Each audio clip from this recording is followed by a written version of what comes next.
ويأكلون كما تأكل الأنعام।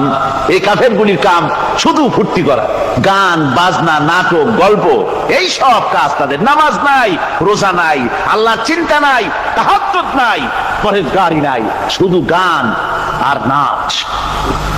দেখেন না ফুর্তি। এই যে 1 জানুয়ারি রাত 12টার সময় আমার ঘুম ভেঙে গেল, এই যেখানে আমি ছিলাম, বিকট আওয়াজ।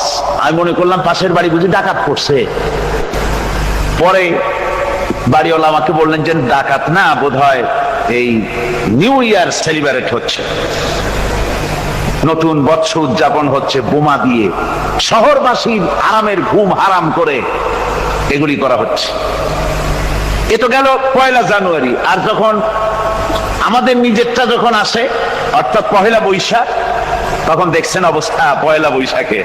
এবছর আমাদের দেশে 1 বৈশাখে ঢাকায় যে দৃশ্য আমি টিভির মধ্যে দেখলাম, তাতে আমার মনে হয়নি যে 12 কোটি মুসলমানের দেশে রাজধানীতে এই দৃশ্য হচ্ছে।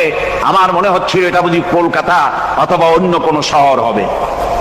আমি দেখলাম সমস্ত যুবক যুবতী, নারী পুরুষ, বিভিন্ন বয়সের লোক সব একসঙ্গে রাস্তায় নেমেছে, নাচতেছে। তার মধ্যে বুদ্ধিজীবী আছে, শিক্ষিত লোক আছে, সমানে নাচতেছে। আর তাদের মুখোশ পরা, বানরের মুখোশ, কুকুরের মুখোশ, শূকরের মুখোশ, ঘোড়ার মুখোশ, পাতিশিয়ালের মুখোশ, এই মুখোশ পরে এভাবে নাচতেছে। আমি চিন্তা করলাম নববর্ষের সাথে কুত্তার মুখোশের সম্পর্ক কি? নববর্ষের সাথে পাতি শ্রীগালের মুখোশের সম্পর্ক কি?